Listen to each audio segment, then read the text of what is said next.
Good morning, everyone. As you can see, the participants list skyrocket up, so I'll just give a couple of minutes for a couple of seconds for more people to join.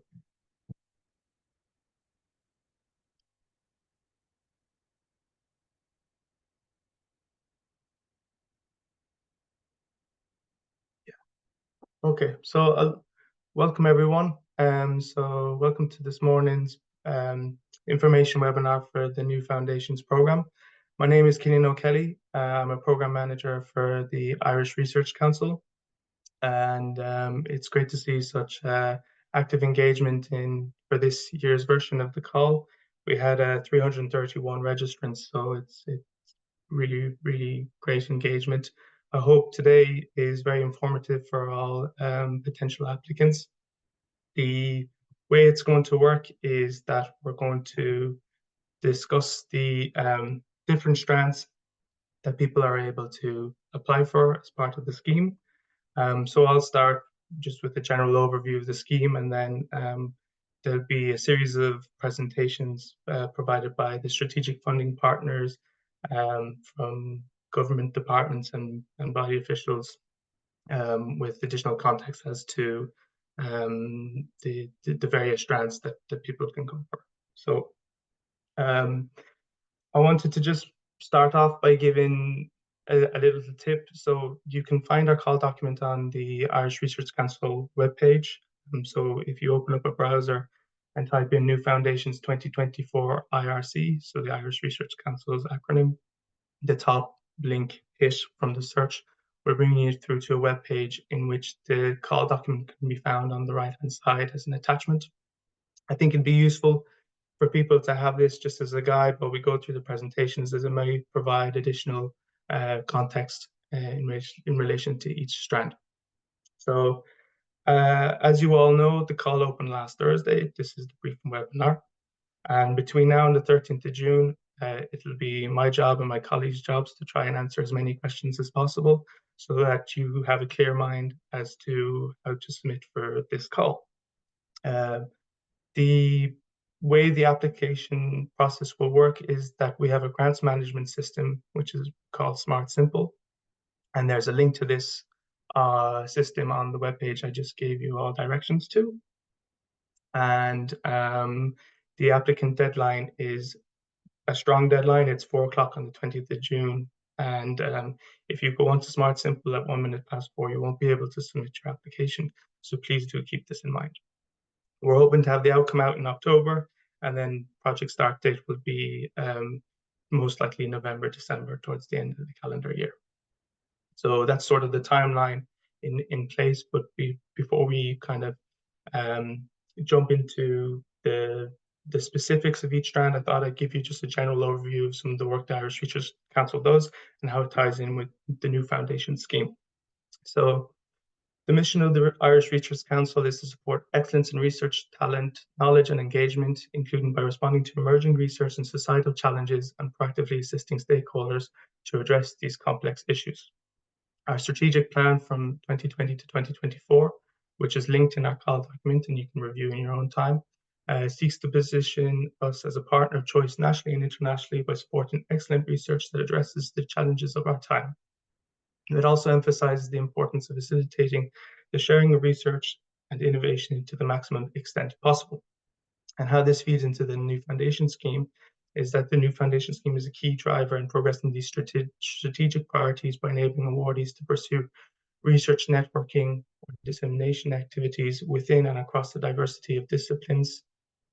And then, so what the scheme supports are research actions, the development of networks and consortia, conference and workshop development, and capacity building for interdisciplinary collaboration.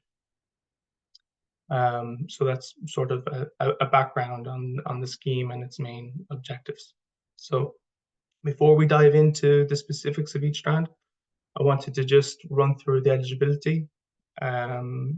So applicants must be based at an eligible higher education institution or research performing organization in Ireland. Applicants must hold a doctoral degree. Applicants must, on the call deadline, hold a contract of sufficient duration with their eligible higher education institution or research performing organization. to carry out the proposed research from the project start date until the project end date. Applicants may only make one application to the scheme in a given year. Current New Foundation award holders are eligible provided their proposal is clearly distinct from their current New Foundations award. While postgraduate scholars are not eligible to apply, their involvement in the proposed projects is encouraged. And last but not least, just to note that there are additional eligibility criteria specific to each strand, and these are all clearly detailed in the appendices of the call document I gave you directions to at the start of this webinar. So that's the brief overview, and what I'll do now is I'll just give a general overview of strands 1A and 1C. So these are the two strands which are funded by the IRC. So the first strand, 1A, is entitled Enhancing Civic Society. And so this strand supports small, discrete collaborative projects between researchers and civic society groups in the community and voluntary sector. Page 14 of the call document is where the main overview for this scheme is clearly laid out. But the maximum award amount that people can go for, that applicants can apply for, is 12,000 for this award. And then the award duration is for 9 or 12 months. So you can't put 10 or 11 months on the application. You have to decide between 9 and 12. And the form on Smart Simple clearly lays out all the additional questions which you'll have to answer in support that are specific to this strand. And then one of the main parts to this strand are that there needs to be a partnership with a civic society partner who are registered with the charities regulator. And we've received quite a lot of questions already in relation to what would qualify as a charity or not. And I hope to address these further tomorrow with the publication of the first FAQ document on the New Foundations webpage. The main objectives of the 1A scheme are to encourage knowledge between these groups, develop expertise to support the engagement of civic society partners, develop networks between academia and civic society partners, develop expertise to support the work of these organizations within the higher education community. So a bit of a whistle-stop tour there of Strand 1A. I'll be doing the same now for Strand 1C. But as before, if you have any questions, feel free to send them in the Q&A chat. I can see already here that it's active and it's live and kicking, which is great. So keep going and I'll address them as much as possible tomorrow in the first FAQ document. So Strand 1C, the second strand, which is funded by the IRC, is entitled Interdisciplinary Research Networking Awards. So this is an interdisciplinary research networking strand, which its aims are to build capacity for research to solve societal problems and challenges relating to the green transitions, digital transition, demographic change, and societal shocks. As before, there's an appendix that's specific to this strand. It's in number 2, and it can be found on page 17. The call document. The maximum award amount that you can go for Strand 1C is €10,000. And as before with Strand 1A, we're asking applicants to specify whether they want the award duration to be 9 months or 12 months.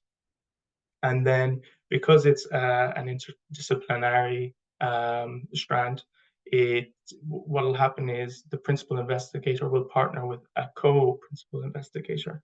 And it's just to note that if the principal investigator, for instance, is based in UCC and the co-PI is based in Maynooth, there needs to be a letter of endorsement from the co-PI's higher education institution or research performing organization in place.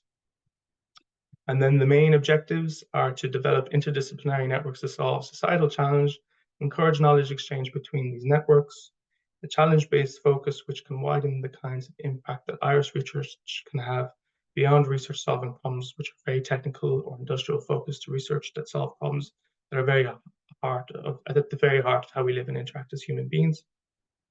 And last but not least, it's to develop the PI and co-PI's track record and networks to apply for other larger awards. So again, very quick overview of the two strands. If anything is left untouched, please feel free to use the Q&A and I'll address them as the FAQ document. I'll leave it there and I'll pass over to David Kenny from the Department of Foreign Affairs, who's going to very kindly give us a description on Strand 4, which is entitled A Better World. Morning. Thanks, Killian. You happy enough for me to share my screen from here? Yeah. Great. Thanks very much. Now, good morning, everyone, and thanks for your time here. That slide is visible now, yeah? It is, David, yes. Perfect, thanks. I've lost all sight of any participants or anything else. I won't keep people too long, just a few brief slides. So I work in the policy unit in Irish Aid here in the Department of Foreign Affairs, and I want to talk about a Strand for new foundations under our Better World Awards with the Irish Research Council. So our work is there we go. Sorry, our work is all contained under our policy for international development, A Better World. Again, available online, and would recommend interested applicants to have a look at this. We try to theme all our research in line with our objectives in this document, which are what we call 4 policy priorities, which is reducing humanitarian need, climate action, strengthened governance, and gender equality. We address those through 3 sort of intervention areas on food systems, agriculture, nutrition, people. That might be health, gender, education, and protection around social protection, governance, human rights. And all of that then is framed under our overarching sort of push to reach the furthest behind first. So as part of Agenda 2030 and the Sustainable Development Goals to leave no one behind, we have framed that as reaching the furthest behind first, those most disadvantaged in the world, or those most vulnerable populations. We have as well certain criteria. So I should go back a step and apologize. I don't actually have the structure of these awards in Strand 4 here.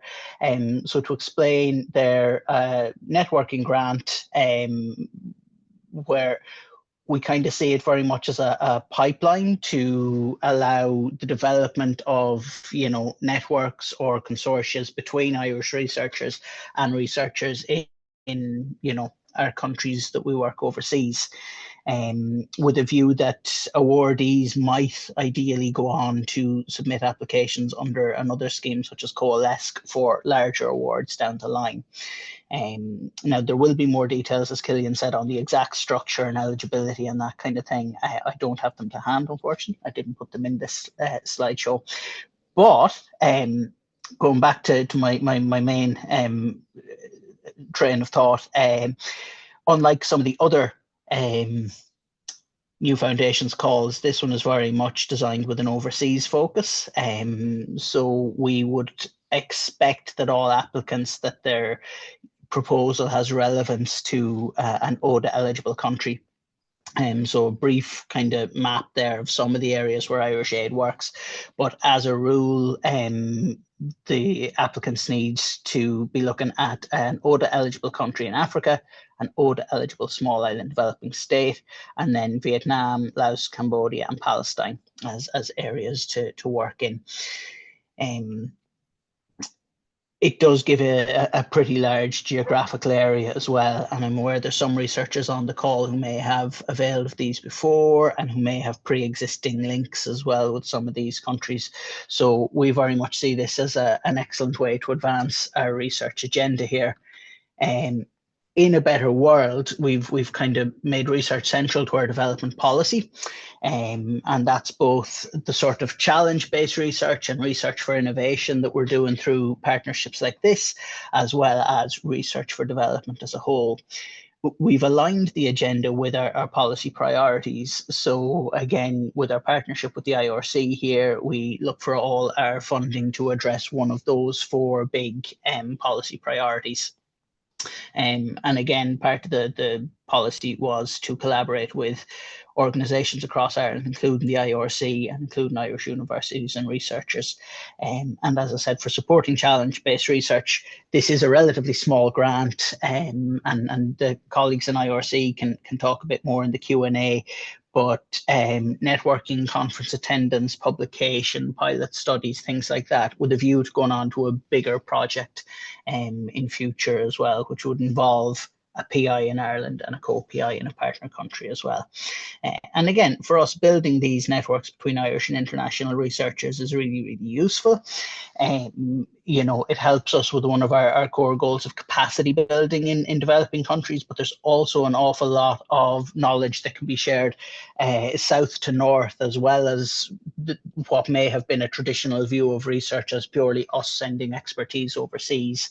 There are experts in the global south working on the cutting edge of climate adaptation, of innovative food systems, and health emergencies, So there's an awful lot that Ireland and Irish researchers can get in return from these collaborations.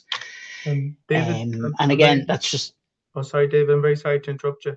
It's just the couple of people in the Q&A have mentioned that the slides don't seem to be moving. I'm not sure.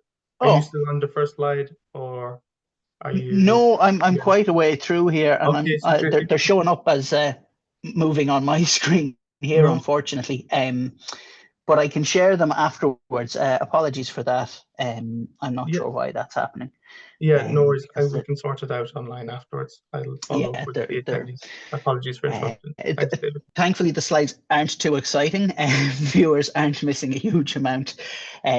So finally, what I'd say just on the collaboration and networking, we're looking through this and with new foundations as a pipeline as well to promote research consortia led by Irish institutions with international partners, to strengthen transnational collaborative research capacity and strengthen the capacity of institutions and networks in developing countries.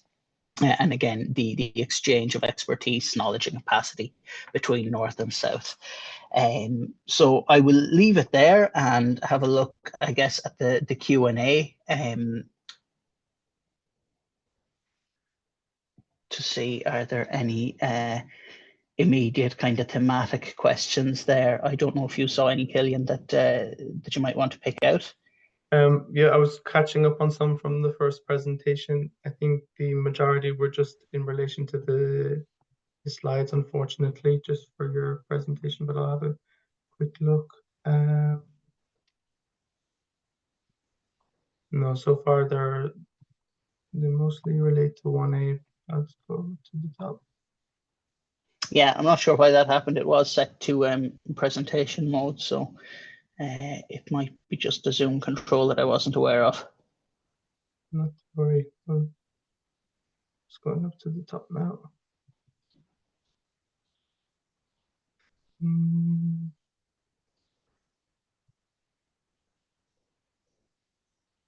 Under Strand 4, are there any limits on the proportion of funding which can be spent for staff costs and activities in eligible ODA partner countries? That's one of the questions, David. That would be one that we'd refer to the IRC in managing the call, really. So I'm not sure if you have that off the top of your head there, Killian. Yeah, no, not to worry, but to the attendee who asked that question, I'll address it as part of the FAQ document as well. And I see there's a question there at the end from Emma on research institutions for partners overseas. Yeah, INGOs and NGOs conducting research. And again, this would be something for, I guess, IRC, but ourselves as well, to assess as an application comes in. I think, and Killian or Gráinne, you can correct me, we refer to RPOs, research performing organizations. And we just look to see that, an NGO that you're looking at has a track record of publishing research or conducting, quality research, but there wouldn't be an immediate issue with that involvement at all. Yes.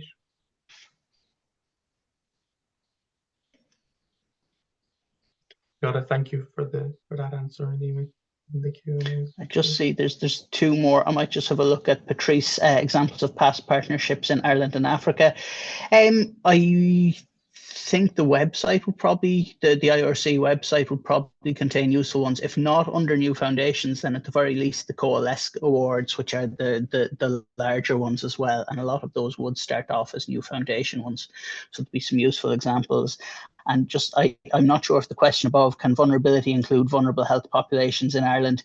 It could, but again, specifically for Strand 4, there needs to be an overseas component, an international development aspect to it as well. But as I mentioned, a lot of this is about sharing and capacity building both directions. So in an ideal scenario, any research undertaken will be able to, address vulnerabilities here and in a partner country as well. Thanks, David. It's great to see an enthusiastic Q&A. And then for Susanna, what countries in sub-Saharan Africa qualify as partner countries? Pretty much any of them. So the criteria we use is ODA eligible countries in the continent of Africa. So for those who might not be familiar with the international development context, ODA is official development assistance.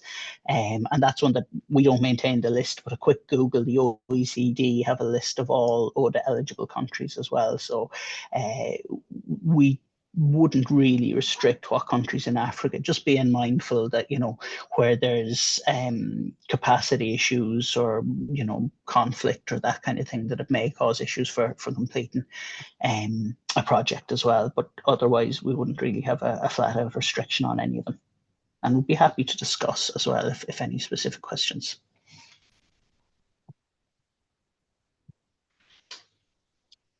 Yeah, so David, for that last one from Sheila, it's just will the presentation be shared afterwards? As there was some connection issues on the attendee side. Would you be okay if we shared the slides with the attendees, just because there was the issue with moving from slide to slide as well? I think it might help. Yeah, absolutely. That'd be no problem. And happy if any questions want to be sent through to us as follow-up as well. We can look after those. Yeah, I'll liaise with you, David, if there's any more that slip through the cracks. I'll be doing a full review of the Q&A sheet. So if your question was unanswered, please do not worry, we will address it in due course. I think now might be the time to move on to the next strand, if everyone's ready. So the next strand is entitled Education for Global Citizenship and Education for Sustainable Development. And the strategic funding partners that the IRC partners for this one are the Department of Foreign Affairs in Irish Aid, Department of Education, and Department of Children, Equality, Disability, Integration, and Youth. And I believe our first speaker is going to be Maria. Is that correct? That's correct, Gillian. Thank you so much. If you could share our slides there. Yeah, that's brilliant. So I'll just do slideshow. And hopefully now, is that sharing? Hopefully it works. No, I don't think so, not yet. Oh. I can see it. Okay. It's not in slideshow mode though, can you? Oh, I should be in slideshow mode here. Nope. Okay. It's all right. Anyway, it can be, if people can see it, that's absolutely fine. I'll go in again and just try again if I can. Yeah. So apologies now. I'll just reload the slides in case there was a little bug in the system.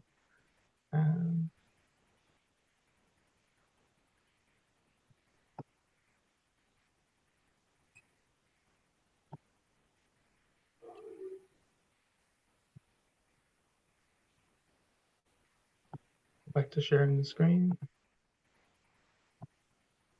Okay, and then if I go slideshow from beginning, is that done everything right? Yeah, thank you so much. That's brilliant. Well done. Thank you.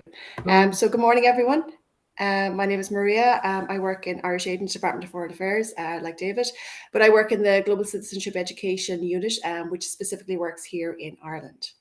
So next slide there, please, Killian.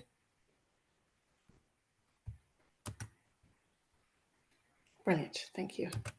So this is our third year that Irish Aid are part of this award, and we work together with the Department of Education, the Department of Children, Equality, Disability, Integration and Youth, and also with the Department of Further and Higher Education. We're advising and involved in this research piece. So this is operationalising our commitment to policy coherence across government, and to co-fund research is part of this. So next slide, please. So I suppose just a reminder of the importance of SDG target 4.7, and this brings together GCE and ESD it says by 2030 that all learners will acquire knowledge and skills necessary to promote sustainable development, including among others education for sustainable development and sustainable lifestyles, human rights, gender equality, a promotion of culture of peace and non-violence, global citizenship, and appreciation of cultural diversity and of culture of contribution to sustainable development.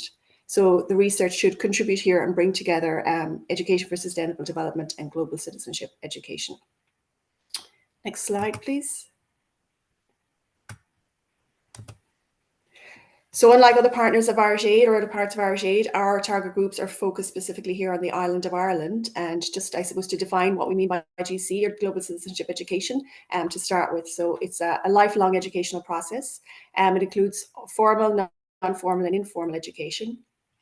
And the aim is to increase public awareness and understanding of our rapidly changing, interdependent and unequal world. We try and support people to act to build a better world, to link local and global justice issues. And we promote participatory and creative methodologies, and covers a wide range of global issues, including poverty and inequality, climate change, conflict, refugees and migration, and gender equality. And it's linked very closely with education for sustainable development, as well as human rights education and education for peace, and a number of others. So there's also a code of good practice for development education, also known as the IDEA Code, which might be useful to refer to this as it defines the principles of GCE as well. Okay, so next slide, please. Thank you. So we hope, as part of our GCE strategy, which was launched in 2021, we hope to achieve an increased reach, accessibility, quality and effectiveness of global citizenship education in Ireland through the following the following 5 outputs. So the first one is to engage people from the broadest range of backgrounds, including those marginalised from mainstream education. There's a strong focus, the new strategy, in engaging with new audiences. So what I said, marginalised communities, but also business communities, trade unions and local government, as well as continuing to support formal education in primary and post-primary education, and also to increase engagement in early years. So under output 2, then we're hoping to strengthen policy coherence and integration of GCE into key policies and curricula. So the newest ESD strategy, the SDG national plan, and the curricula, including the new primary school curriculum and the review of ASHA, would be examples of that. Under institutions, we're hoping to strengthen institutions and organisations working to deliver quality global citizenship education and encourage strategic collaboration across whole of institution approaches. And then under educators, it's hoped to increase capacity among educators and global citizenship education practitioners to deliver quality GCE. So we use the term educators really broadly. It includes adult and community education facilitators and youth workers, as well as that. So as I suppose, formal teachers in primary and post-primary.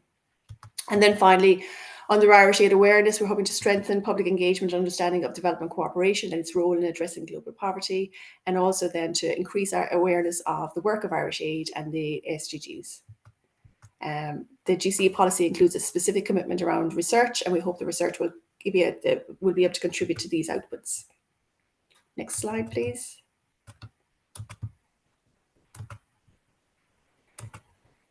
So this strand also covers education for sustainable development, led by the Department of Education in partnership with the Department of Further and Higher Education, the Department of Children, Equality, Disability, Integration and Youth.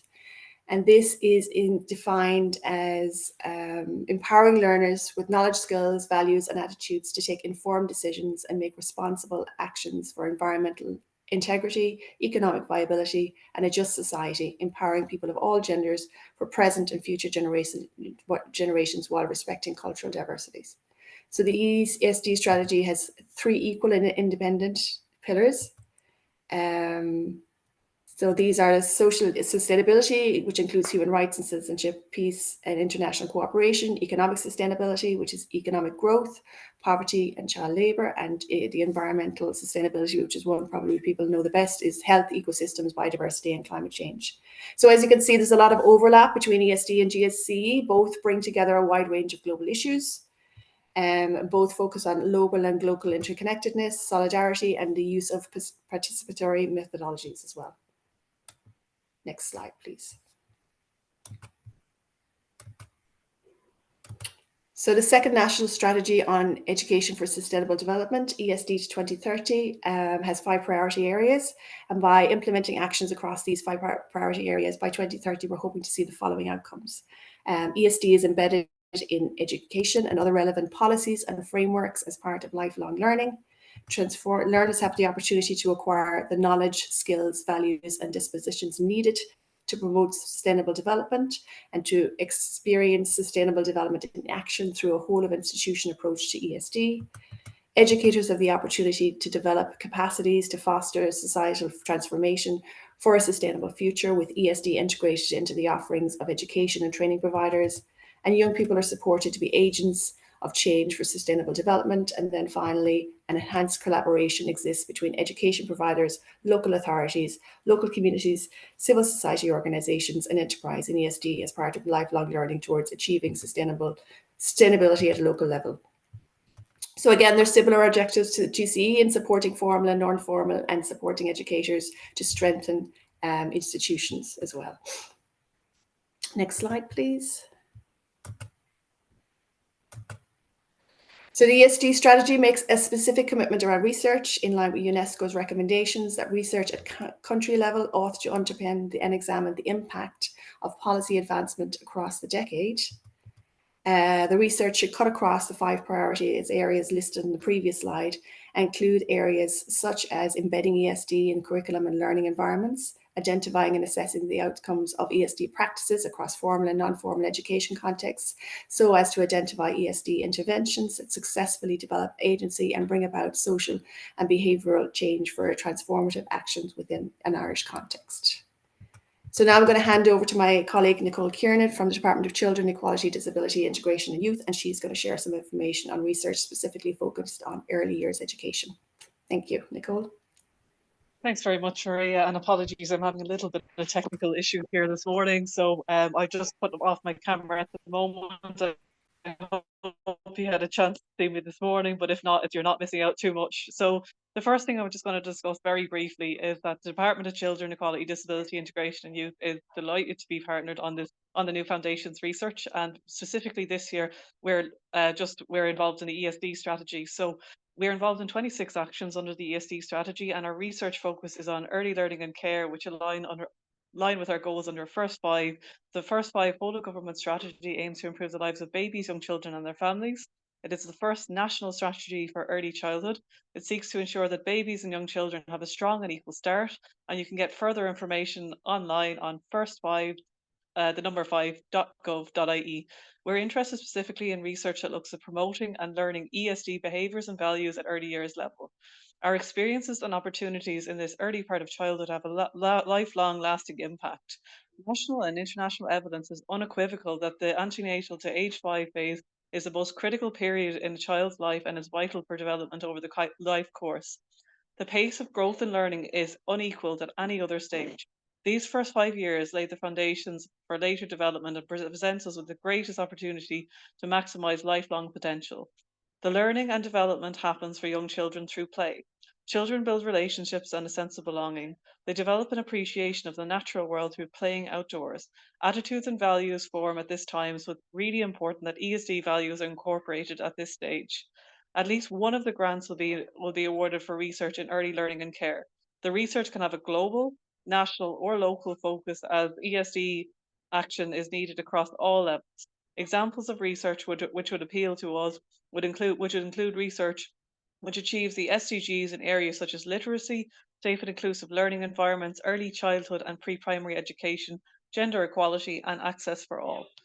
We wish to reiterate that ESD is much broader than climate change. Our actions centre on the delivery of Sustainable Development Goal 4.7 in full, which covers areas such as sustainable development, sustainable lifestyles, human rights, gender equality, a promotion of culture of peace and non-violence, global citizenship, and an appreciation of cultural diversity and cultural contribution to sustainable development. And the slide in front of you now is just a summary of really what I've said, and we're happy to circulate afterwards if anyone wants the slides. So if you can move on to slide 11, which is on the New Foundations 2024 awards. Thank you very much. So objectives are in line with the overall objectives of the New Foundation scheme and contribute to GCE and the ESD strategy. Applicants will need to demonstrate that they've coordinated with the relevant practitioners such as the IDEA, the Irish Development Education Association, the Irish Environmental Network, the Early Learning and Care Stakeholder Forum, education and training boards as appropriate in the planning of research in order to ensure that there's coordination across the sector to encourage dialogue and to support linkages and synergies. Research dissemination is additionally a vital component in the New Foundation scheme.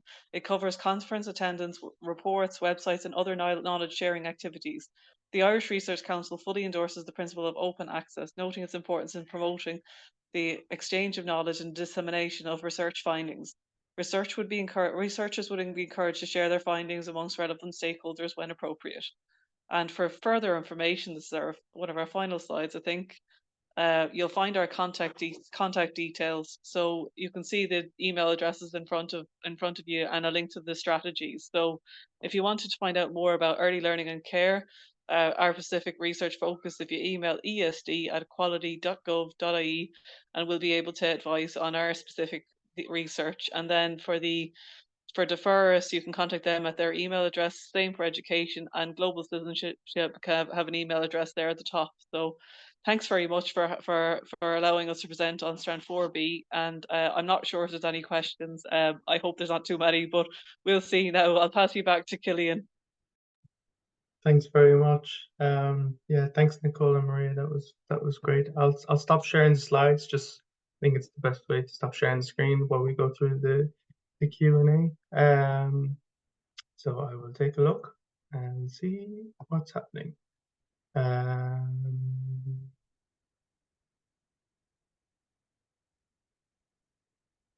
Yeah, so maybe we'll give it a minute, see if people have any questions relating to all the information they just received.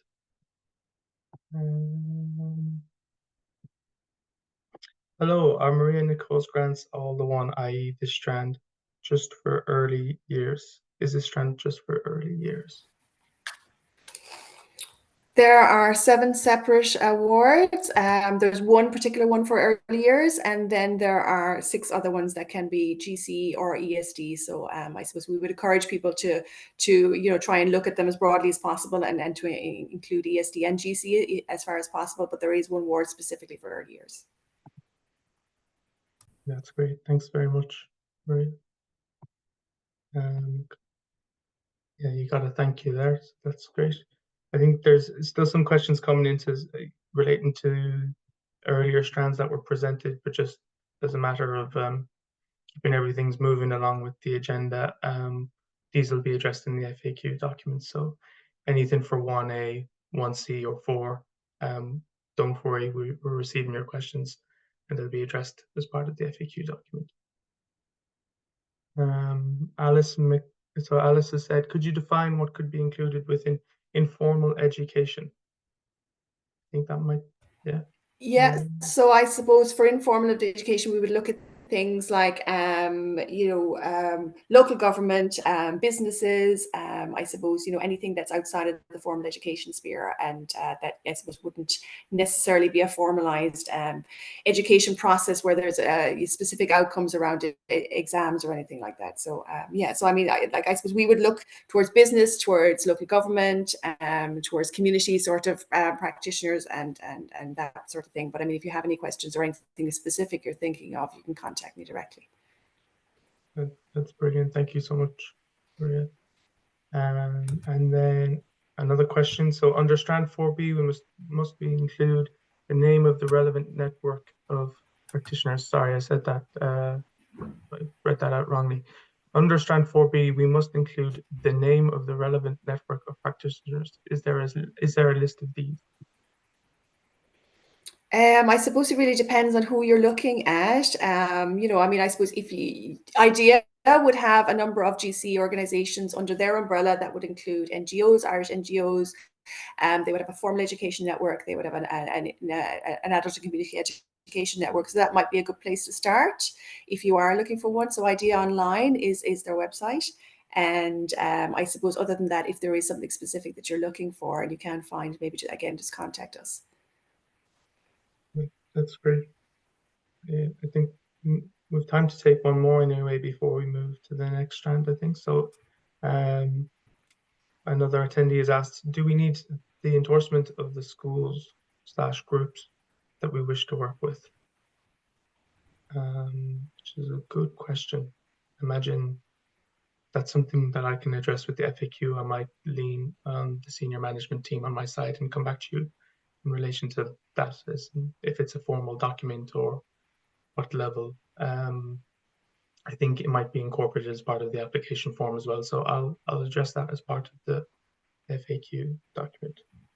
I think let's just say there's another one after coming in for the attention of Maria. Do lead applicants have to have a PhD? Killian, you might be able to answer that as part of the application process. I probably to go back and check the application. Yeah, I kind of read the question out loud and then realized I probably could have answered it myself. The main part of the main eligibility criteria, which was provided at the start, is that you must have a doctorate. So yes, the lead PI need to have a PhD. And then I can see there is a question in relation to success rates. I will address that as part of the FAQ document as well. And then there's a follow-up question about Strand 1A. So I think we'll leave the Q&A just there, or we'll pause it for the moment if that's okay with Maria and Nicole, and we'll move on to the next presentation, which is thank you very much. Yeah, thanks again, Maria and Nicole, for all that information and informative presentations. So we'll move on to Strand 10, which is the next one. And I'll just get the slides ready. So Strand 10 will be presented by the Policing Authority, and the title of the strand is Exploring Policing and Community Safety New Foundations Awards. And I believe it's going to be, is it Sophia Carey? Yeah, That's correct. Are you ready? Yeah, that's good. I am. I think if you share the slides again, that seemed to work well for Maria and Nicole. Maybe we'll stick with that. Yeah, perfect. So put it on the slide again, and I'll tell you. Yeah, that sounds great. So hopefully it doesn't do the same thing it did before, and I can just jump to the slideshow. Otherwise, I might have to reopen them. So perhaps you can let me know. Does that look okay on your side, Sophia? That looks fine for me. I hope it does for everybody else. Great. So if you just shout next slide, I'll try and move them along. Yeah, that's great. So just first of all, as you can see, my name is Sophie Carey, and I am the Research Manager in the Policing Authority. So I'm just going to talk a little bit about the Policing Authority. If you could move to the next slide, please, Killian. Just to give a bit of background on who we are and what our role is. So we are, I suppose, broadly a regulatory body, and our function is to oversee the performance of the Garda Síochána in providing policing services. And as you can imagine, policing services is a very wide range of things, which I'll touch on again in a little while. And we do this in a number of ways, most of which I'm not going to talk about today, but one of the ways we do it is through our research commissioning and funding.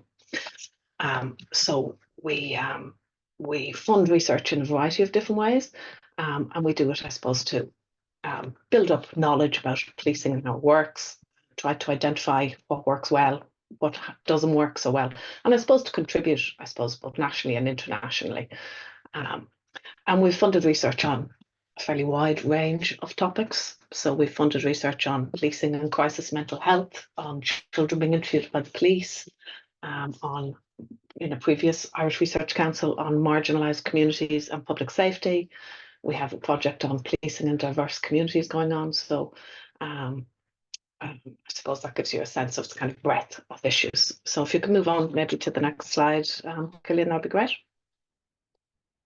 So just to give a little bit of background, so the research is on community safety and policing. So just to talk a little bit about what community safety is, I suppose. So the concept has come up in Ireland following the report of the Commission on the Future of Policing, which published its report in 2018. And one of the things that the report pointed out was that while, I suppose, crime was obviously a key priority for policing, as you'd intuitively expect, in practice, actually a lot of police time is spent on preventing harm. And so they do a lot of work providing a service to people who have mental health difficulties that might be called out to a crisis situation, or people with addiction problems, homeless people, children, elderly, and other at-risk and vulnerable populations.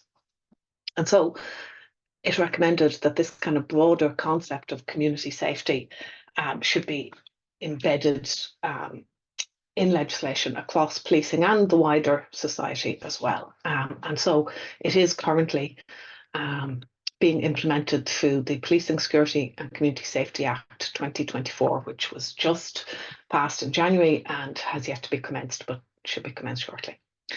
And one of the things that the Act is going to do is to establish a new Policing and Community Safety Authority, and we will transition into this along with the Garda Síochána Inspectorate.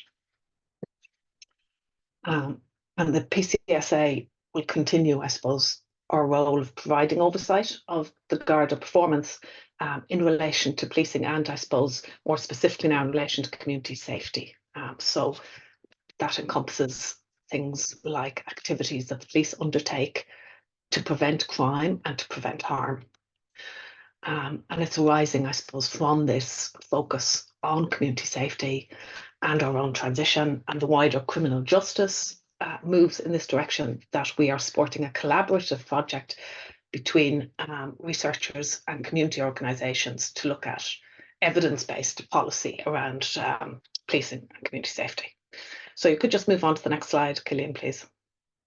So this is just, it's not always clear, you know, what community safety is. This is just a quote from the Department of Justice in their community safety policy paper, which says it's about people being safe and feeling safe in their own community.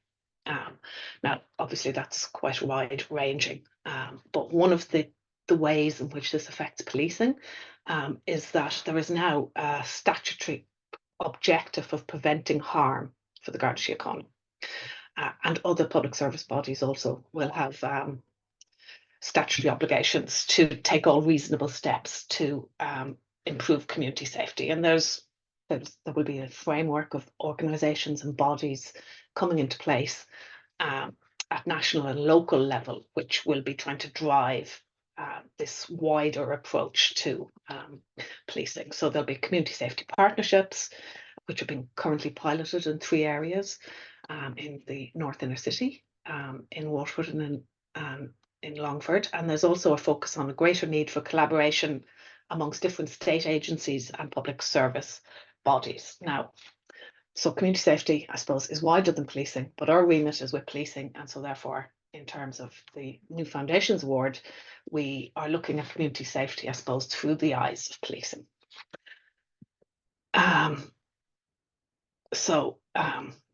If you would just move to the next slide there, Cillian. One thing I have to start with is just an apology. I enlarged the font before I sent it to Cillian, and I see that threw some of the layout off a little bit. And I only noticed it when I was reading through the slides this morning, so apologies for that. If we're going to send them out, Cillian, perhaps we can just rectify that and send out. Yeah, don't worry. We can. Yeah, we can get that fixed. I still think all the information is readable anyway. It is readable, but just yeah.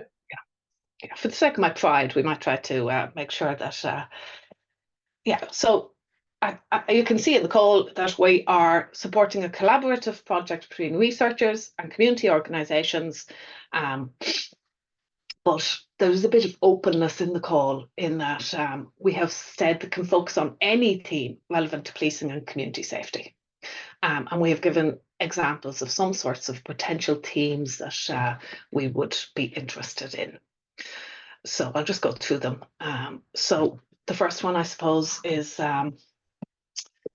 collaborations with artists and creative practitioners. There's a lot of work going on about using the arts to engage with people who are often seldom heard from through traditional methods of engagement, but who can use the arts to find and give voice to their concerns. So I suppose we've suggested that that might be one strand that we would be open to hearing from. And I suppose arts, by that we could mean theatre, we could mean photo voice, we could mean a whole range of creative approaches. The next one is, I suppose, completely different. It's suggesting a sort of quantitative approach, which is looking at developing better data. You could use existing data sets. There's a range of policing data sets which might be subject to secondary analysis, or looking at new methodologies in surveys on how to, again, reach hard to or seldom heard groups. And this would be building, I suppose, better data-informed approaches. The next one is very focused on collaboration, and it's in that area that people who are maybe particularly subject to experiencing policing may often not be the people who are designing the research which captures their experiences. So this is in the area of trying to develop co-designed solutions where the research is designed by the people who it is about, if you like. So we haven't specified more than suggesting that development of networks to develop co-designed solutions to key challenges would be one area worth thinking about. The next area is about, I suppose, fear and feelings of safety, because there is what was meant by safety can be a bit difficult to pin down. You may feel very at risk of crime, but the data may show that you are not necessarily from the most high risk group, and therefore what will make you feel safe may not be simply about crime reduction strategies. There may be other aspects that could be considered that would build feelings of safety, or also confidence and trust in the police at community level. And so we're interested in any initiatives that have an evidence base that would work in that general area of enhancing community safety and our trust and confidence in the police. And there's a range of material already out there around that. The next one is about, it's similar to this, but it's more about determining the policing priorities. So the policing priorities set out what are the key areas of policing that the Garda Síochána will address in a given period, given that there are, if you like, many competing priorities. And I suppose, again, improving bottom-up or community input into determining what the main areas that the Garda Síochána should direct their priorities at is one of the areas that we would like to see some research in this area. The next area is, I think it was touched on by some of the areas we've already funded, and that is the fact that people who, that as I said, the guards do a lot more than tackling crime. A lot of their work is dealing with people with mental health, addiction and homelessness issues. And again, this is about how to engage those people, give them a voice, and bring them into the policy process to bring their experiences of what might work, what the challenges they have are, what their experiences have been of policing, good or bad, and some way of engaging them into the process. How would we bring the people who, I suppose, are often the focus of a lot of policing into the process that designs how to make communities safe?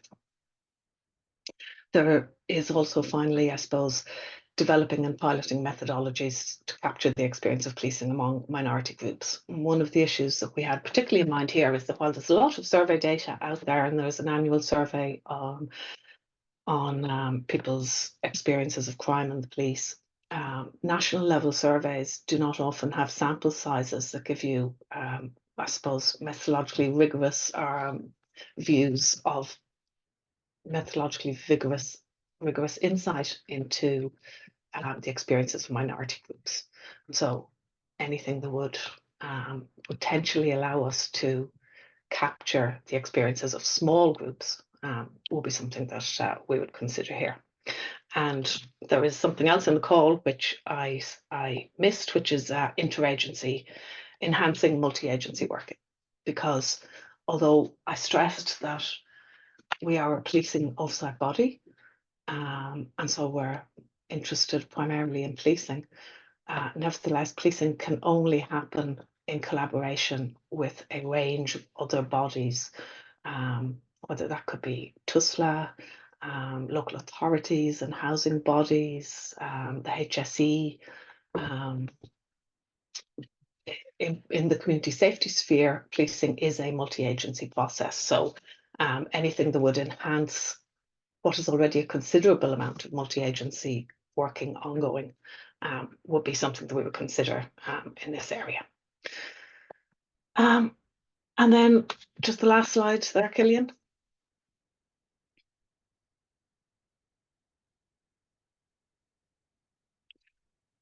So as I said, the call is relatively open, but it would need to clearly demonstrate how it does speak to policing and community safety in the context of the national and local policy landscape that I set out at the beginning of this presentation.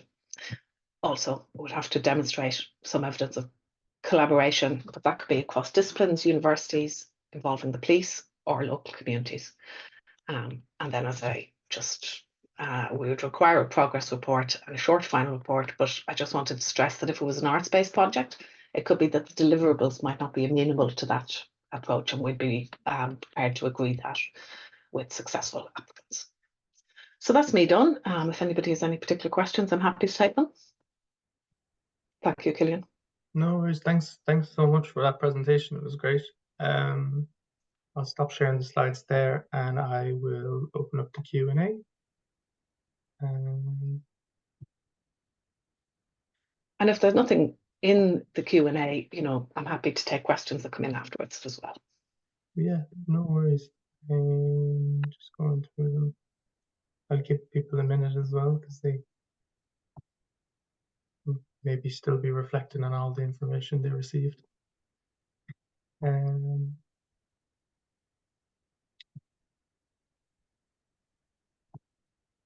There's quite a lot of general questions still coming in anyway. Sure, that's fine. About some of the other strands.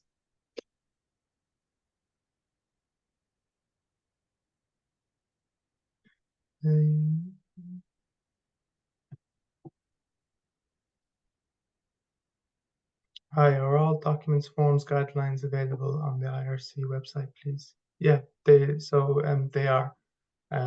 So if you go to if you type New Foundations 2024 IRC into a browser and go through to the web page, you'll find all of the supporting documents on the right-hand side. The forms, if you mean the application form, they're actually found through on Smart Simple, which is the grants management system. But there's a link to that system on the web page as well. In relation to the arts-based idea, could you give an example of underrepresented voices? That's one of the questions. Did I say seldom heard groups? I suppose many of the groups I mentioned there would be people whose voices, so people with homelessness problems, drug addictions, minority communities, etc., are sometimes said to be seldom heard, in that their voice is not centred in the national policymaking process. And that would be the type of voice we'd have in mind, but we'd be open, obviously, to a voice that we haven't thought of also. That's great. There's actually a couple more questions now that relate to your strand as well that are after coming in. So I'll read them out if that's all right. So the first one is, can a police award be used to enhance an already existing project? I think that might be one I'd need to just touch base with you on, Yeah, Killian. I think sort of holding to how it ties in with another award. I'll have to speak to the senior management team on my side. But thank you for the question, and sorry that I can't give you an answer on the spot right now. There's another follow-up question. So when you speak about safety community, are you also considering the online community example, cyber security? That's a very good question. I would say yes, we are. I think online hate crime and online child sexual abuse and that there's a range of online crimes actually that target older people, marginalized groups, and everybody actually. So I think community safety certainly encompasses online crime. Yeah, that's brilliant. And then we received a thank you for one of the answers there anyway. And that's it, yeah. Okay, so I think as it's just gone after 11, we might move on to the second and last presentation, if that's okay. So we would thanks again for all the information relating to your strand. That was a great presentation. So what we'll do now is we'll move over to strand 15. So there's the second last of the strands in numerical order. And we have Conor Foy from the Department of Rural and Community Development, who's very kindly going to give us some words. Thanks, Kieran. I might ask you to share my slides, if that's okay, as there seems to be some technical issues with people sharing their own.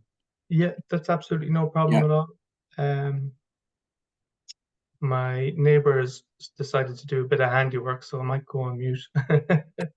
Hope it doesn't interfere with the audio signal on the webinar. So apologies if it's coming through. But yeah, I'll share these slides now, Connor. Screen.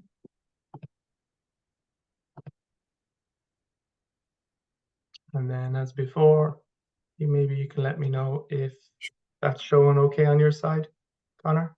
Yeah, it looks good to me. Brilliant. And then if you just want to shout next slide whenever, I'll move them on. Yeah, sounds good.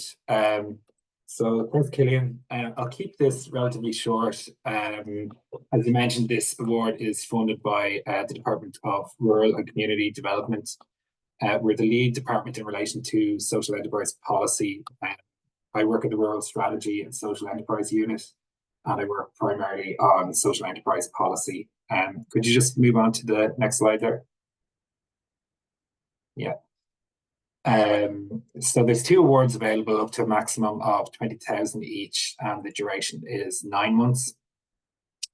So the research can be in any one of 3 different areas: social impact measurement, environmental impact, or skills requirements, obviously all in the context of social enterprises. And they relate directly to 3 actions in the new National Social Enterprise Policy, which is due for publication in the coming weeks. Could you move on to the next slide there? So what is a social enterprise, though? Is a question that a lot of people have. So it's often said that social enterprises pursue profit for purpose. There's an official policy definition of a social enterprise, which I'll read out now. A social enterprise is an enterprise whose objective is to achieve social or environmental impact rather than maximizing profit for its owners or shareholders. It pursues its objectives by trading on an ongoing basis through the provision of goods and/or services, and by reinvesting surpluses primarily into achieving social objectives. It is governed in a fully accountable and transparent manner and is independent of the public sector. If dissolved, it should transfer its assets to another organisation with a similar mission. So that's, as I mentioned, that's the official policy definition, and that's aligned with OECD and EU definitions. I suppose the difference between a social enterprise and traditional businesses is that they reinvest their profits primarily into achieving their core social or environmental objectives or mission. And the difference between social enterprise and, for example, charities or community or voluntary organizations is that they intend to earn a profit. So they're part of the broader social economy, which includes cooperatives, charities, community and voluntary organizations, and so on. Could you move on to the next slide, Cillian? Thanks. So I'll give you two examples of social enterprises just to make it a bit more concrete. So the first example is Food Cloud.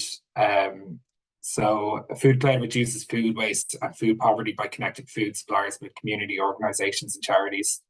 So basically, they redistribute good quality food that would other go to waste to those who need it most. So they have 3 warehouses in Ireland, and they also have a technology platform which connects food suppliers directly to organizations that can redistribute food. And they have a partnership with Deliveroo, so you might recognize their logo if you ever use that service. Could you move on to the next slide, please, Cillian?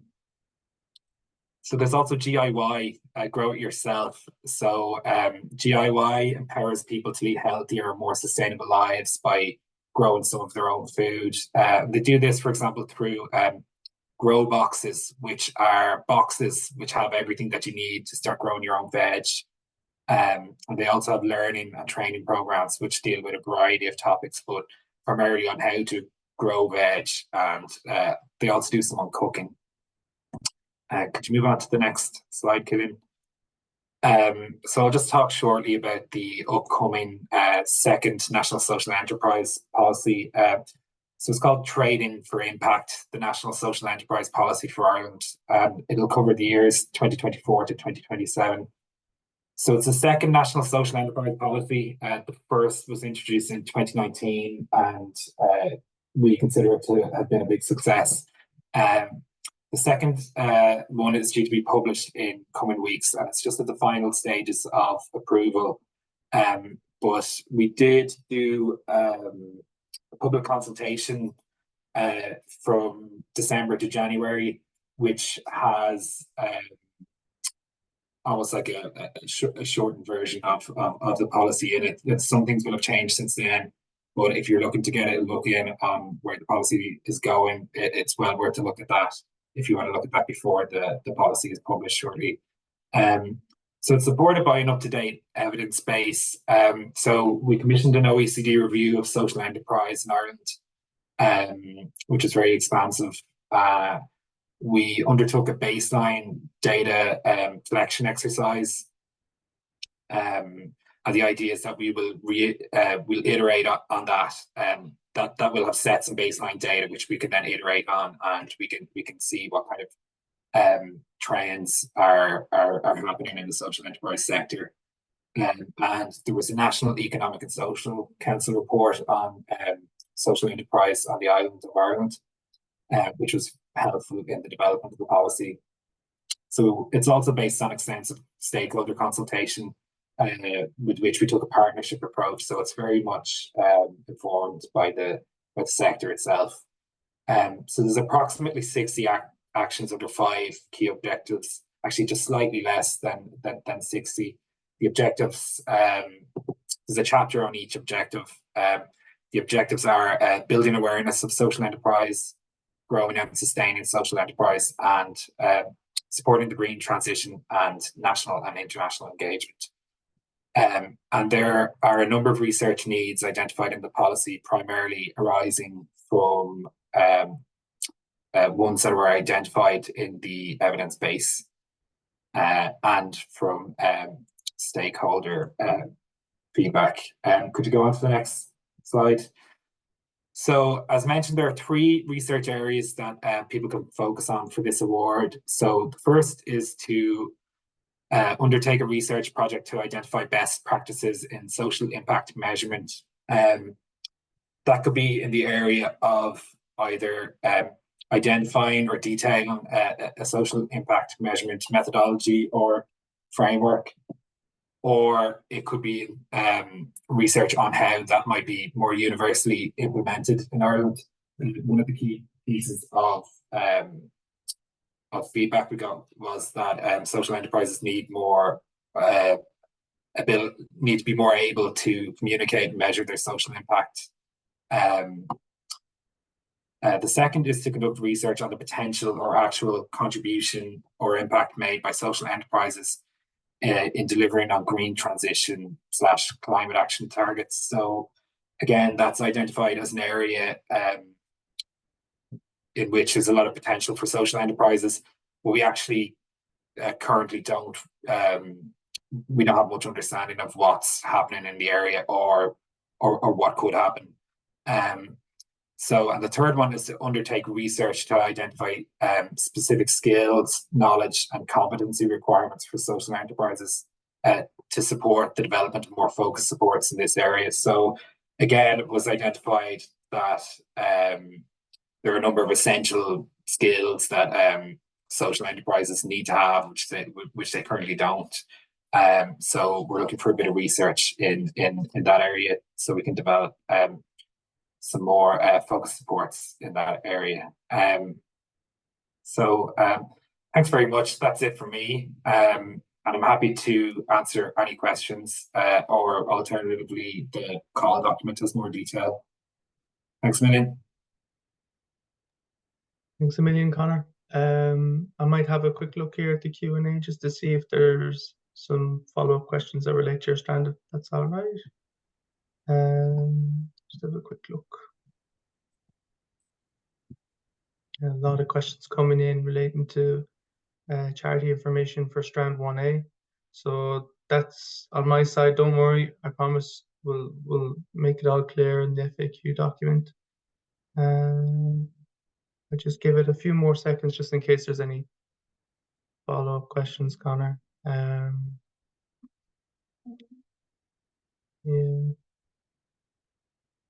it's gone a little quiet, but not to worry. If the question comes in, maybe Connor, I'll give you a shout. In the meantime, I might introduce Lisa, who's gonna present Strand 17. It's the seventh of the 7 strands to be presented today. Last but definitely not least. Welcome, Lisa. How are you? Thanks, Cillian. I might ask you again to share the slides just for any technical issues. Yeah, no problem at all. So I'll just get these ready in the background. And sorry, I should have said, so Lisa's very kindly representing the Heritage Council today. And then the Strand will be supporting research and innovation, in all aspects of built cultural and natural heritage, the application of emerging technologies in heritage context. So we should be in for a treat. And I will share the screen.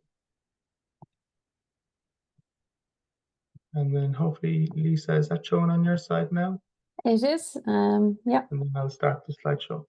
So as before, you can boss me, just shout next slide. Yeah, I will, of course. Good luck. Thanks very much, Lisa. The slide, I can't see the slideshow in the full screen yet.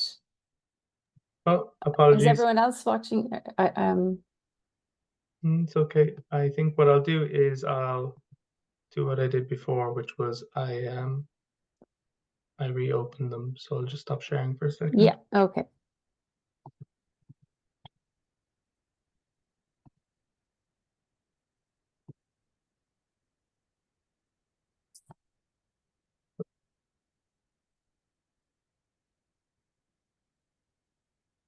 They're just loading here now. Apologies for the slight delay.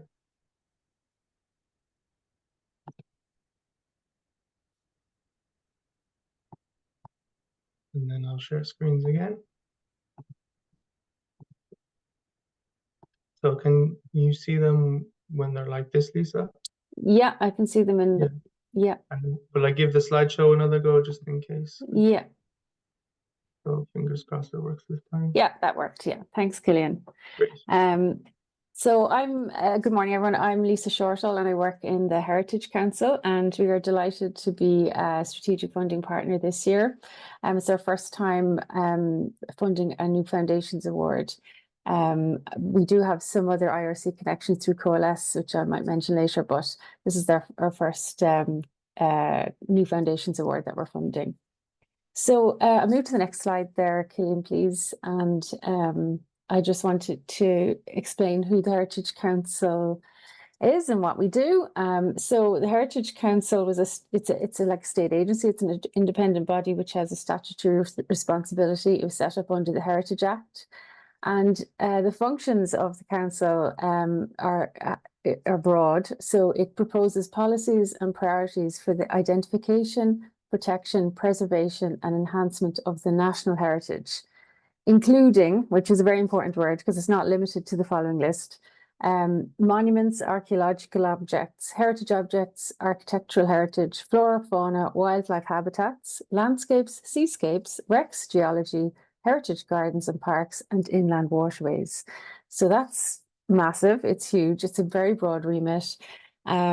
But as I said there, the word includes is a very important word. There's many types of heritage that are not specifically defined in that definition there. So that is who we are. We're based in Kilkenny, and our parent department is the Department of Local Government Housing, Department of Housing, Local Government and Heritage. And we have lots of programming around heritage. So we run the Museum Programme Standards of Ireland, we run the Traditional Farm Buildings programme, we run the All Ireland Traditional Skills Programme, and many others. So most of our work is about promoting and preserving the national heritage. So next slide there, please, Cillian. We have a strategic plan which we published last year for the next 5 years. It's called Our Place in Time, and I'd encourage all applicants to have a look at it. It's available on our website. It's a PDF. And it just kind of places us, in our remit and what we do. And we have several strategic pillars, which we aim to implement various policies and procedures against. But one of the main ones is actually research, and we have a firm commitment to supporting research under our strategic plan. And what we aim to do is to maintain an evidence-based vision for the Heritage Council, so that research will become an integral part of the Council's engagement with society, adding value and richness to all aspects of the Council's work. So that's the aim of it. So next slide there, please, Cillian.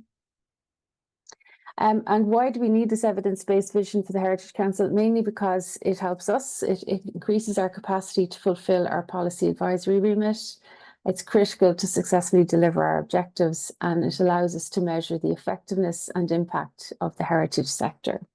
And the heritage sector, as I said, is vast. It ranges from the arms of state, the government departments, so the Department of Housing, Local Government and Heritage that our body sits under, but also the Department of Culture, Tourism, and Minister Martin's department. I don't have the full title in front of me. And the Department of Rural and Community Affairs also has some heritage aspects to it. So heritage is huge, and then there's the local authority involvement, the NGO involvement, down to voluntary and community groups. The sector is very wide with many stakeholders. So next slide there, please. So this is, as I said, the first time we're doing a New Foundations Award. And what we're really looking for here is innovation and collaboration in research in heritage or heritage adjacent disciplines that relate to either built, cultural or natural heritage. So when I describe the vast remit of the Heritage Council, we try to kind of distill them into 3 groups, just for ease, really. So built heritage kind of encapsulates the built heritage around it. So that would be archaeological monuments, but also it could be the architectural streetscapes or anything that has been built and sits in our landscape. Cultural heritage then would relate a lot to museum and archives, that area. Also intangible cultural heritage, which I'll mention later, which is very much to do with tradition and the preservation of tradition and traditional skills. And then we have natural heritage, which encapsulates biodiversity and our landscapes and the natural world around us, that is our heritage as citizens of Ireland. So next slide there, please, Gillian. So because our remit is so vast and it is just so broad, we decided this year to have 3 thematic areas. So we've decided this year to go with climate change and heritage, and then archaeology and built heritage, and then intangible cultural heritage. So they're the 3 main thematic areas for this award. And I'll go through each of them in turn. So I'll start with climate change and heritage, which is the next slide there, please, Gillian. So climate change and heritage, what we're looking for here, and I have suggestions on the screen, these are really just jumping off points and just suggestions of areas of research that we think would be useful, but we're really open to you know, proposals, any research proposals relating to climate change and heritage. So I suppose why we're concerned about that is that either like external heritage assets and internal heritage assets, outdoors or indoor heritage assets, are actually affected by climate change. So the changes in the environmental conditions, the gradual change in temperature over the years, or the occurrence of extreme weather events, these all have an impact on how our monuments fare out in the landscape, or how our museum objects and archives fare when they're housed internally, and the temperature is rising all the time, or there might be an extreme weather event, massive flooding, and you know, disasters really. So climate change affects heritage in all sorts of ways. And what we're looking to see is research that might help us see how the heritage sector can adapt to this climate change. So impact analysis, so that we can create policy recommendations if it's evidence-based. We're also really interested in how heritage may actually mitigate against climate change. So as I mentioned earlier, we promote the use of traditional building materials and the use of traditional building skills. And these are a lot less impactful on the environment. And, you know, we would really love to see some research on how that use of traditional knowledge may actually mitigate against the worst effects of climate change. We're kind of looking for guidelines about the protection of outdoor and indoor heritage assets, and also evidence-based solutions on the threat to heritage posed by flooding, erosion, fires, and other climate emergencies. And also water levels. Water levels, they go up, but they also go down. So drought is also a problem as well. So we're looking for evidence bases for the efficacy of nature-based solutions to address climate change. So that's just kind of some ideas, but as I said, we're really open to new research and new thinking, new innovative and collaborative approaches to look at climate change and heritage. So next slide there, please, Gillian. So archaeology and built heritage, the Heritage Council has a bigger award through the Instar Plus in the Coalesce call. That's funded by the National Monuments, and the Department of Housing, Local Government and Heritage. So that's a bigger award. And we also fund the Discovery Programme, which is the Centre for Archaeology and Innovation in Ireland. So we do a lot of work in that space, that archaeology space, but there are some new areas that we're looking at. So recent years have seen advances in archaeological disciplines through developments in digital technology in particular, and advanced scientific analysis in the fields of genetics, chemistry, and diet, as well as landscape scale approaches to the past. And in the Irish context, there's a changing regulatory environment, the new Planning Act, for example. This new legislation has a greater focus on avoidance or mitigation of any impact on historic assets faced with development, but there are still several challenges. So we're looking for research to examine these challenges. So, for instance, in an urban context, we've seen the development of heritage-led regeneration And while there's a lot of work being done, it's very much project focused or project based focused. So we'd love to see an overview of that, to see maybe how is that working, what's its efficacy, and the overall success or outcome. And in other jurisdictions, there's a real move to looking at how historic environments actually affect the well-being of the people who live in and around them, the effect on communities. And it would be great to see some research in this area as well. So proposals would be welcome on assessing impacts on monuments, for instance, that are outside the planning regulatory framework. So that would be impacts on archaeological monuments that are affected by agriculture or forestry. So these are land use changes that are usually outside the planning process. And then any type of work looking about the setting of monuments in the landscape and how it can be defined and managed. We're also looking at, I suppose, as I mentioned, the success of heritage-led regeneration in urban contexts, a review of interpretive and public realm strategies for monuments and historic buildings, again, in an urban context. It's just a kind of an area that needs a bit of research. And then that role of the historic environment on the well-being of individuals and communities, and measures to sustain local communities in protected heritage areas such as, World Heritage properties, how to sustain local communities there. So I'll move on to the final theme, which is intangible cultural heritage. So intangible cultural heritage is defined as the practices, expressions, knowledge, and skills that communities and groups recognize as part of their cultural heritage. So it isn't something you can see, it's not something you can touch. It's very hard to protect for that reason, because it's very much it's intangible, as it says. It's not something you can put in a box and a shelf and keep it forever. It is actual traditions and things that have to be transmitted through generations or inter-communities. So Ireland has ratified the UNESCO 2003 Convention for the Safeguarding of Intangible Cultural Heritage. And it has 3 full inscriptions on the list, the UNESCO list of intangible cultural heritage.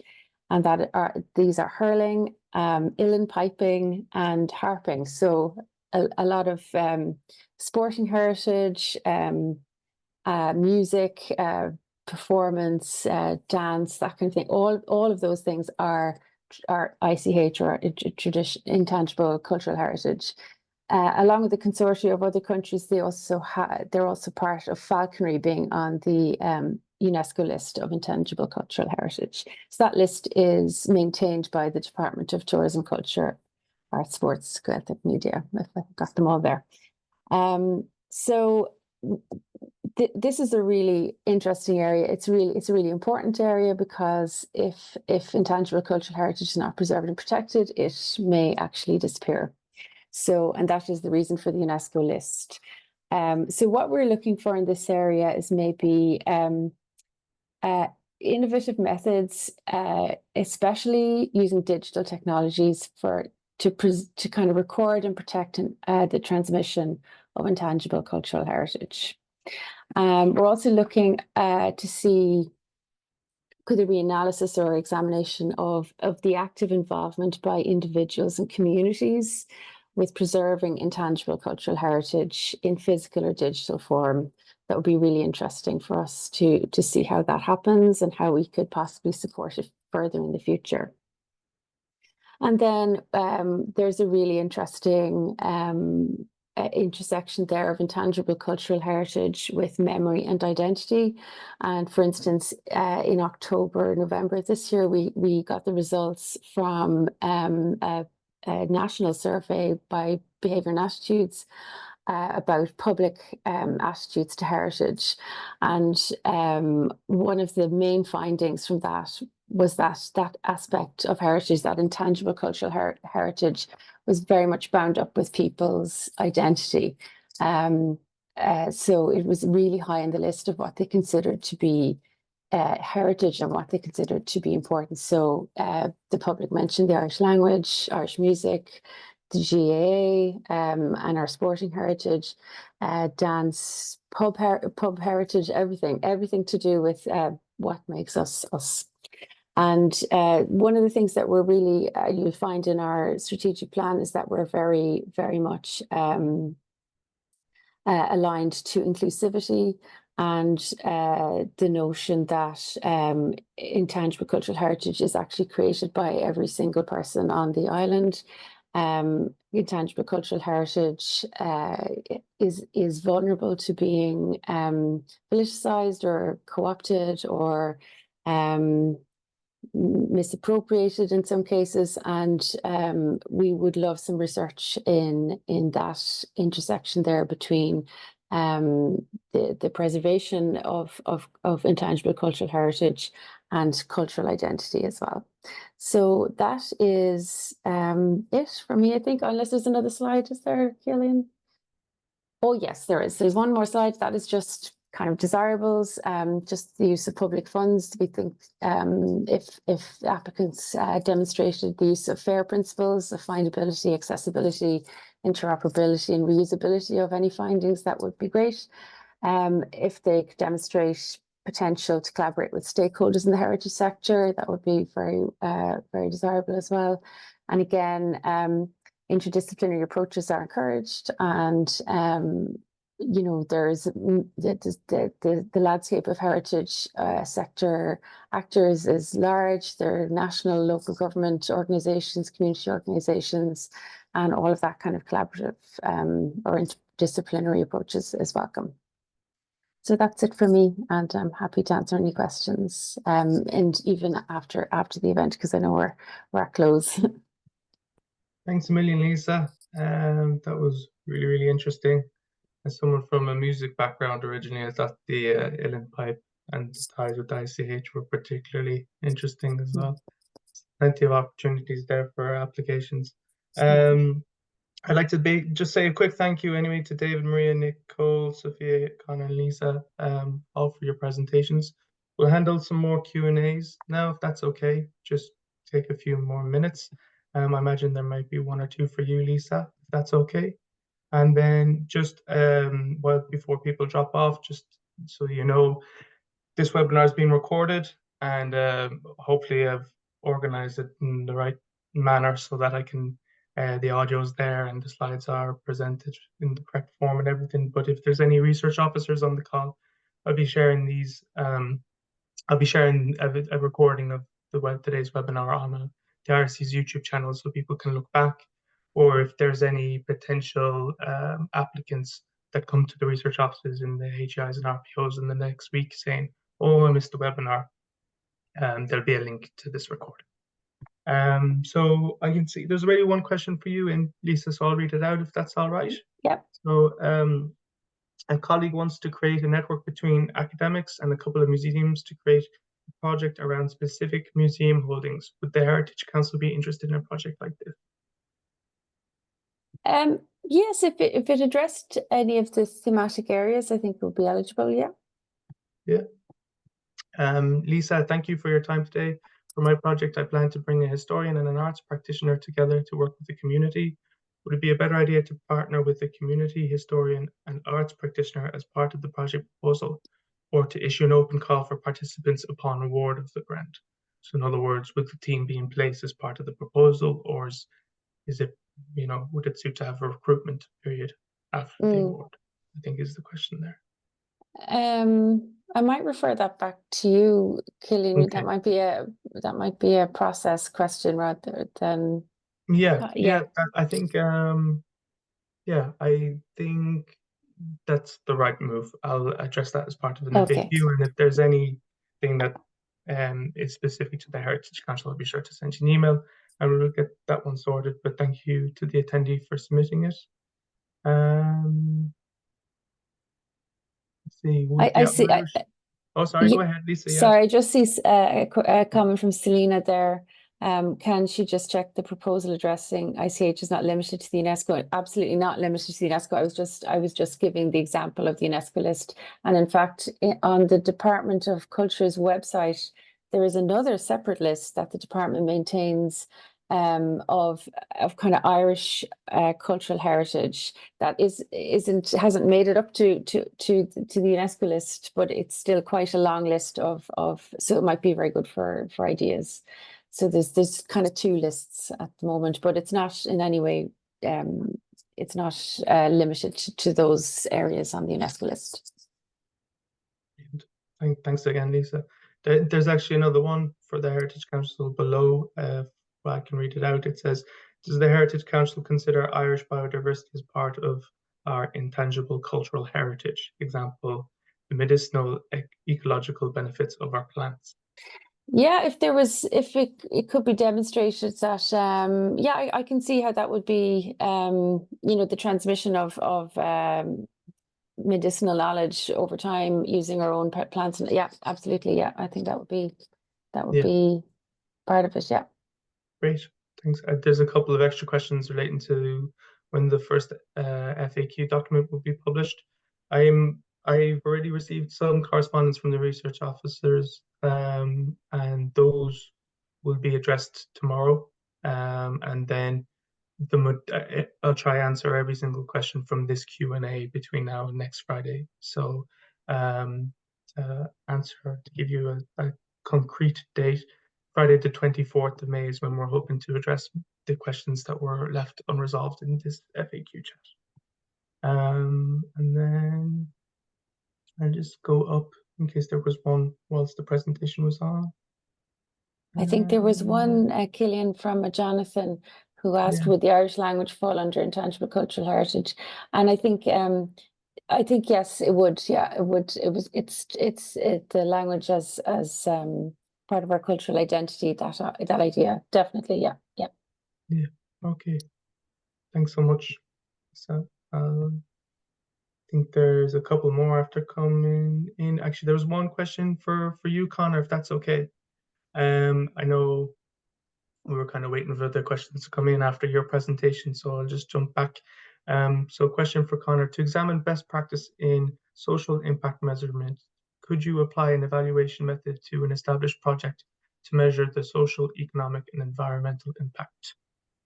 We're not really looking for that. I think it's more, we're not looking for an evaluation of something that already exists, unless we'd be more looking for either new methodologies or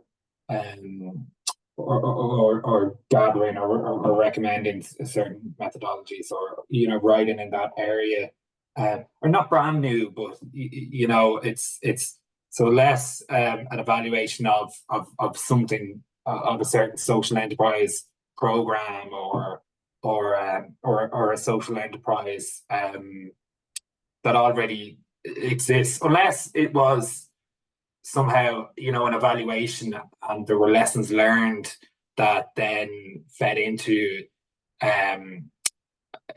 research on how to more broadly impact social impact measurement, or on new methodologies for social impact measurement. So hopefully that answers the question. Thanks very much, Connor. And then I can see there's a couple of more questions coming in about the IRC strands. So just I know some people may have joined later, but just to say, for the IRC funded strands, I'm going to address all of those answers in the FAQ document, just because I need to run it by the senior management team before confirming the information here during the webinar. And then I'll just see if there's, for the Heritage Council, does the project have to be new, or could funding be awarded to a project that is already up and running? I imagine that's something that we might need a little bit more details on if it's in relation to an existing award. But existing award information will be addressed in the FAQs, and whether or not you can merge them with funding that's already been received. Lisa, I don't know if there's anything you general that she can add there? No. Okay.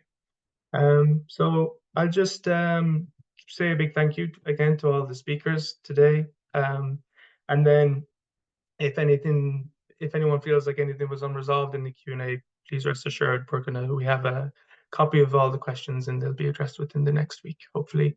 And I'll leave it there, but just thank you, and hopefully wherever you are, you're getting as good weather as I can see out my window here. Enjoy the rest of your Thursday. Thanks a million. Bye now. Thanks a million. Cheers. Bye. Thank you.